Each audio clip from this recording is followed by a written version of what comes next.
Hey everybody, this is Pastor Megan from virtualgrace.net. This is 10 reasons why you need a church garden. Number 1, it's beautiful. It's so great to have all these plants. It's a beautiful way to care for the earth. For the beauty of the earth, all creation. How does that hymn go? Haha, got it stuck in your head. Number 2, your church needs tangible tasks. With all of the things that are hard in a church, all of the things that there are not tangible solutions to, for all of the days when emotions are hard or budgets are hard or all the things that are hard that are hard to fix, you can have something tangible, a task you can complete. Planting feels awesome. Weeding doesn't always feel awesome, but you can be done or good enough for the size of this church. Tangible tasks, vital for making it in ministry. Number 3, kids can help.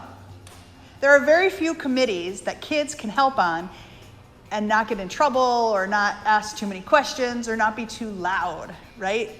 Kids probably can't be on the communion setup committee until they're closer to their teenage years, but littles can help in the garden, especially if you have really rugged plants like succulents, and they can have a lot of fun too.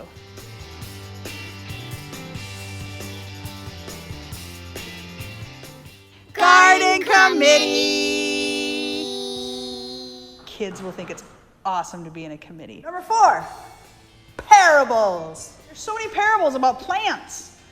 Parables that you won't understand if you're in a big city, if you don't have a garden. Unless there's a lot of farming nearby. But regardless, parables. One of my favorite is the parable of the weeds. Jesus says, let them grow. God will sort it out. Great parable to remember when people want to tell you how many weeds are in your garden, but don't want to help weed them. Parables.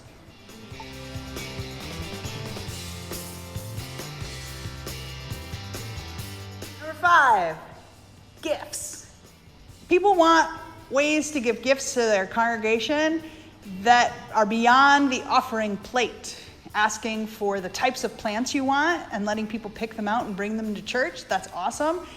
We plant succulents because people can just literally cut part of their own plants at home and bring part of it here to the church. And then when I go outside and I pray for the garden, I'm remembering individuals who brought their plants, and it makes me feel good in my heart because I'm caring for them, even when they don't want to be a part of the church anymore, and I can pray for them.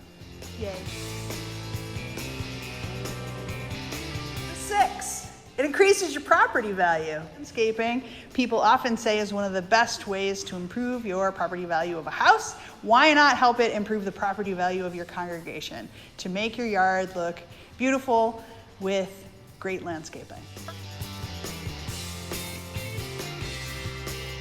Number 7, labyrinth. If you want a labyrinth, you can put it in your garden. We have a labyrinth. It's taken different shapes over the years as our plants grow and form.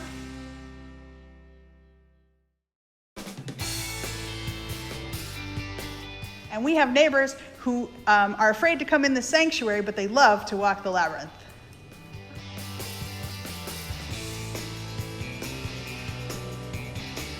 Number 8, your neighbors will notice. Say thank you, they say it looks beautiful, sometimes they commiserate and they say that's a lot of garden, and that means there's a lot of weeds and we feel bad for you. But your neighbors are talking to you, which is something they wouldn't have done without your garden.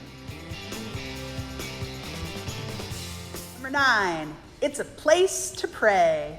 Jesus prayed in Gethsemane, that was a garden. You can have a church garden where you can go and pray. All you need is a bench or tough knees. Number 10, the best reason that your church should have a garden, it's easier to grow plants than it is to grow a church. People might have differing ideas about what it looks like to grow a church, whether it is lively liturgy, the size of your offering plate, what your budget looks like, the number of people who sit in the pews. But there's no doubt that plants can grow in a garden. Of course, it's a bad metaphor if you aren't good at growing plants, which is a great reason to ask for help, to have a garden committee, to have people who can help you, and sometimes, take it from me, if you do things just well enough for them to start, sometimes people want them to be better, and then they do it themselves. So if someone reminds you how many weeds are in the garden, they already got told about the parable of the weeds, encourage them to help you because you need help. And then hooray, you have a garden.